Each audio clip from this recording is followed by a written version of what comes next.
এই পৃথিবীতে কিছু প্রেম আছে যা স্পর্শে নয়, চেতনায়, দেহে নয়, আত্মায়।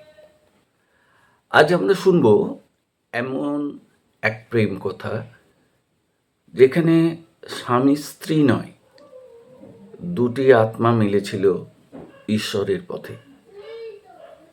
আজকের গল্প শ্রী শ্রী সারদা মা ও ঠাকুর শ্রী রামকৃষ্ণ পরমহংসদেবের স্বর্গীয় প্রেম কথা।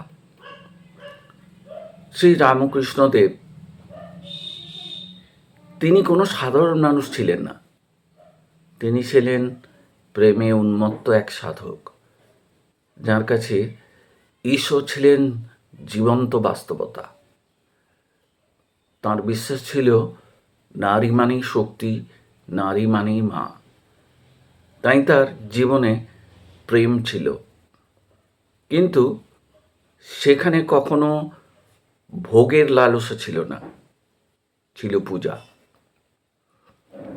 গ্রাম বাংলার এক সরল কিশোরী সারদা, কেউ জানতো না এই মেয়েটি একদিন হবেন বিশ্বজননী সারদা মা। ঠাকুরের সঙ্গে তাঁর বিবাহ হয়েছিল সমাজের নিয়মে, কিন্তু সেই বিবাহ ছিল ব্রহ্মচর্যের দীপশিখা। একদিন ঠাকুর সারদা মাকে বসালেন নিজের সাধনার আসনে, পুজো করলেন শক্তিরূপে।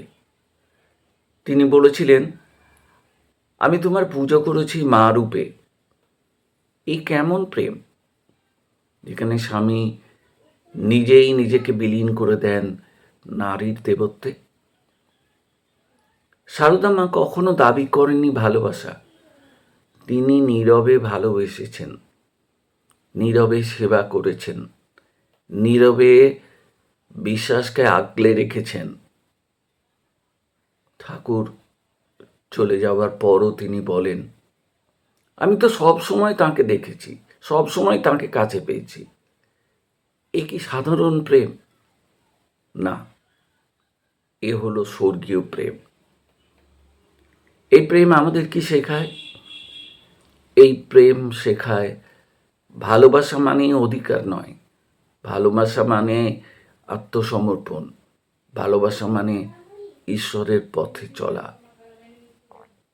শ্রী রামকৃষ্ণ ও সারদা মা প্রমাণ করে দিয়েছেন, পবিত্র প্রেম মানুষকে ঈশ্বরের কাছাকাছি নিয়ে যায়। যে প্রেমে কাম নেই, যে প্রেমে দাবি নেই, সেই প্রেমই হলো স্বর্গীয় প্রেম। এই ছিল সারদা মা ও ঠাকুর শ্রী রামকৃষ্ণদেবের এক অলৌকিক স্বর্গীয় প্রেম কথা।